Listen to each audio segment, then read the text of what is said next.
It was 15 years after that he became king.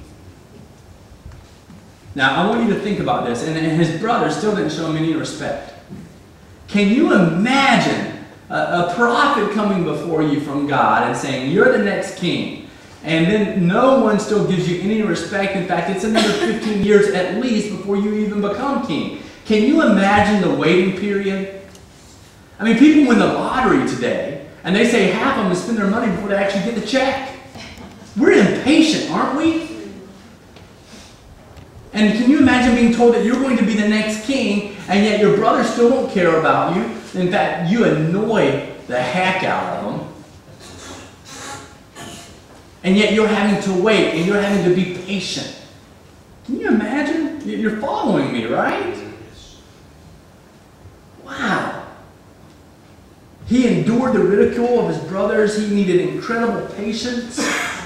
Yet I think that the text we're looking at today, 1 Samuel 17, what we do know of his earlier life, and this was kind of the kickoff. This was the beginning of his, wow, look at his life, really.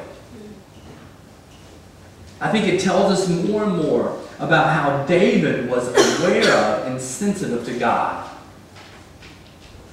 This is important. David was aware of and sensitive to God. If you're not aware of God, there's no way that someone can be told of the power that is to come to them later in life and for them to wait to be patient. He was aware of God. He was sensitive to God. In fact, I think even his conquest over Goliath will reveal his sensitivity and his awareness of God. And we're going to be talking more about that. When looking at the fear of others, the enormous soldiers standing in the distance and mocking the Israelites must have been incredibly intimidating. And yet here's David. Here's David. You even think about the influence of others and the influence that they had on David, and then his willingness to still do what he needed to do. My second child, Kate, has recently come to me just this last, I think it was Thursday, and she said, I want to learn to ride my bike without training wheels. It's for babies. I said, you're 5. And she says, I'm not a baby. And I said, fine, let's take them off. And honestly, I thought it was going to be a lesson that I taught her of being prepared and ready at the right time. And really, I pushed her and she was done. She just took off. I was kind of upset. I mean, she doesn't. All she needs help with sometimes is starting. That can be tricky for her, especially uphill. But she just started riding her bike, and now she wants to ride it. She rode it over 3.5 miles with me yesterday as I ran. She just keeps riding the bike. Let's go more. I'm like, I'm tired. I'm not. I am. It just keeps going. And also, I remember when I was running with her yesterday, I looked at her and I said, Kate, I am so proud of you. And all of a sudden, her facial expression literally changed. She began riding faster and trying tricks. Will you please stop? But by me simply looking at her saying, I am so proud of her, proud of you, her expression, her mannerism changed completely. She found confidence in that. Can you imagine David, his brothers making fun of him, and everybody else is going, who are you?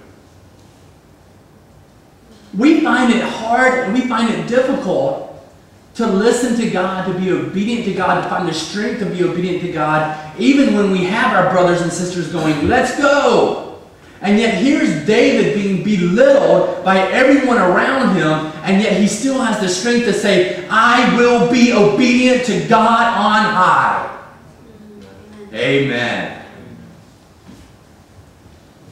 And we're looking more at this.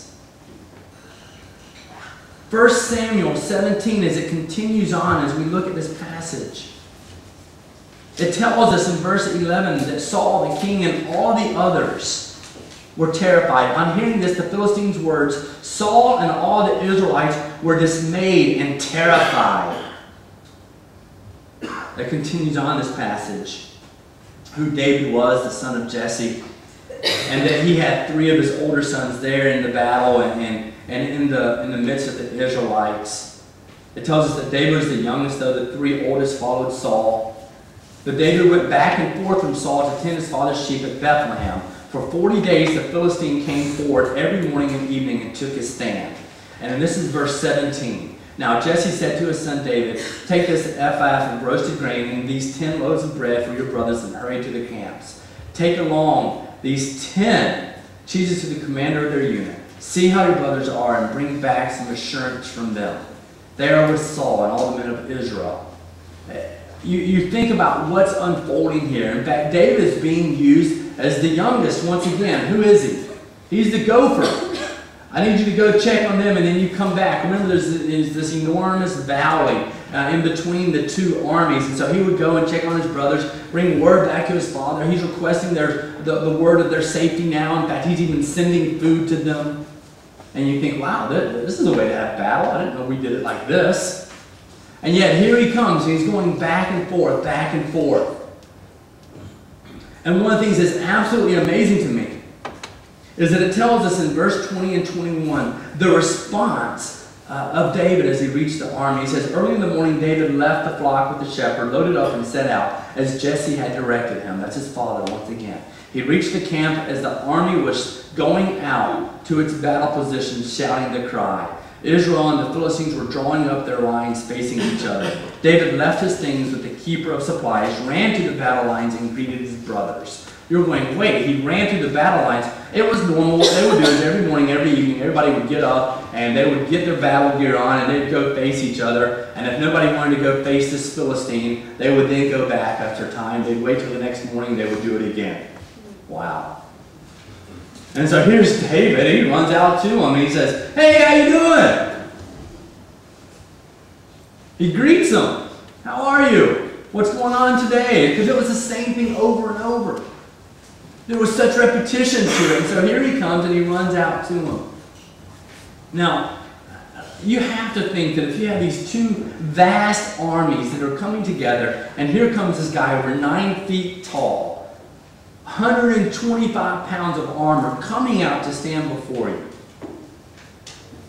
You would think there's some intimidation there, and you think about the giant that's there, and you just, one of the things that you recognize is that giants can just flat out intimidate us, can't they? In fact, there's a few lessons, and I've told you this before, but I thought it worth repeating. Giants, one of the 3 things I want to make sure you learn today is that giants can intimidate us and make us feel absolutely desperate. They can intimidate us and make us feel absolutely desperate. Like we have no chance in life whatsoever. That's what they do. In fact, it tells us, and I'm just going to run through this very quickly, but this is 1 Samuel 17, 8 through 11. And it talks about what was happening. And he's saying, if someone's able to come fight me and kill me, fine, we'll be your subjects. But if I will overcome him and kill him, you will become our subjects. And then it says, the Philistines said, Goliath, this day I defy the armies of Israel. Give me a man and let us fight each other. And on hearing the Philistines' words, Saul and the Israelites were what? Dismayed and terrified. They intimidate us. Our giants in our life, they intimidate us. In fact, it tells us, it shows us that King Saul here was desperate. Later on in verse 25, it tells us that very thing. I think it conveys his desperation. He was desperate. And so David comes, and I think it's absolutely awesome. Here comes this young guy. And he just comes up to him, and David asks about how they can tolerate this guy defying their God. Sometimes it takes someone who's a little naive to bring truth, doesn't it?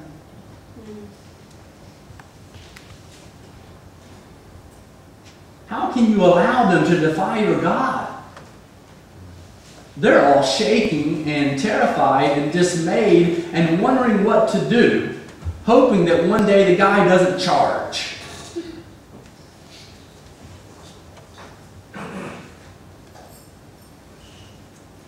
And I also think it's absolutely amazing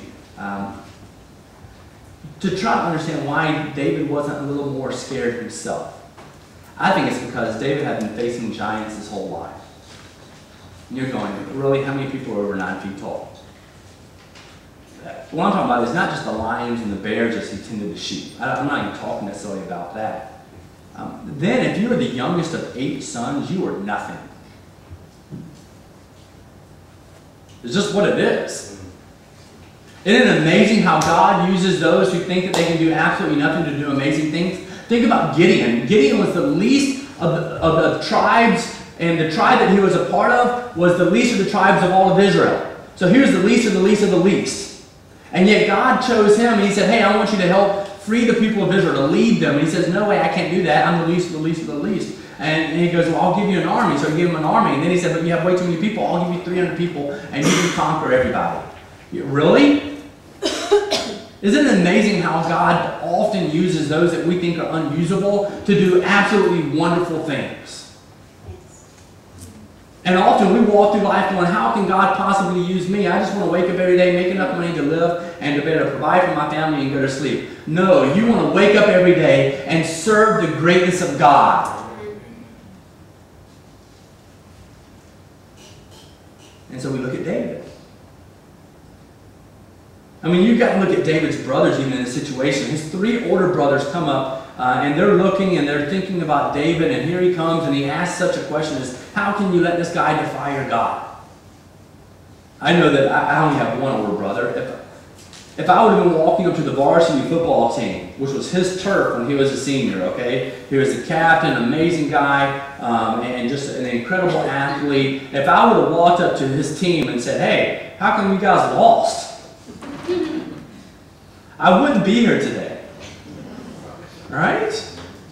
If so, I would still be in a cast of some sort. You didn't do that. Think about the brother's response. And yet here comes little David. And it talks about his audacity, really. In fact, if you would follow along with me. In verse 25, now the Israelites have been saying, do you see how this man keeps coming out? Talking about Goliath. He comes out to defy Israel. The king will give great wealth to the man who kills him. He will also give him his daughter in marriage and will exempt his father's family from taxes in Israel. Now that whole daughter thing, we'll get into another week. David asked the men standing near him, what will be done for the man who kills this Philistine and removes this disgrace from Israel? Who is this uncircumcised Philistine that he should defy the armies of the living God? It's a great, great question. So in verse 27 it says, they repeated to him what they had been saying and told him, this is what will be done to the man who kills him. And he told him the very thing. Now, when Eliab, David's older brother, heard about all that David was doing, the commotion, he came into the varsity football team where he was the captain, and he found out what his little brother was doing, the commotion he was causing. He became angry at him. And it says, why have you come down here? And with whom did you leave those sheep in the desert? That's like a jab. I need you to understand that. I love how we often excel at criticizing someone else so that we feel better about ourselves. The only reason he would say, and who's tending the sheep? He's at war. Who's going to say, and who's taking care of the sheep? It's just a jab. It's just the little punch in the gut.